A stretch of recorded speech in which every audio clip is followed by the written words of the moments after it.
رستم اوروزایف ستاره سینمای شوروی که روی ایجادیش را از کینوستودیای تاجیک فیلم آغاز کرده بود، روز 18 مای سال 2023 در سن 65 از عالم چشم پوشید. او چند ماه آخر از بیماری سرطان رنج میکشید و در یک بیمارستان مسکو تحت طبابه قرار داشت. رستم اوروزایف 21 ینور سال 1958 در شهر تاشکند به دنیا آمده است. پدر او از ازبکستان و مادرش روس بود. رستم اوروزایف رشته رسومی و فاکولته تاریخ دانشگاه دولتی تاشکند را ختم کرده از سال 1974 به فعالیت ایجادی پرداخته است و در طول قریب نیم عصر فعالیت خود در تئاتر و سینما بیش از 50 نقش اجرا کرده است.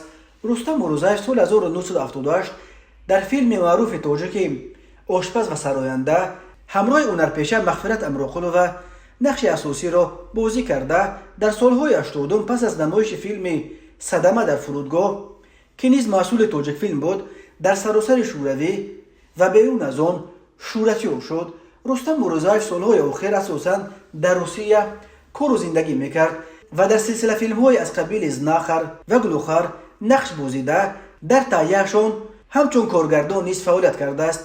علاوه بر این وی در فیلم‌های با تخلص البانی، قصه های زنان، گوارد پنجم، جوانی یک نابغه، شغل‌ها، راکنرول برای ملکه ها و تمام نقش آفریده است. او را برای مانندیش به ستاره فرانسوی آلن دلون آسیای میانه نام می‌بردند و خود اوروزایف نقل می‌کرد که یک دفعه هنگام یک فیلم در فرانسه هنرپیشگان فرانسوی نیز از این شباهت او به آلن دلون به حیرت افتاده سوالش کردند که آیا او پسر این ستاره سینمای فرانسه نیست؟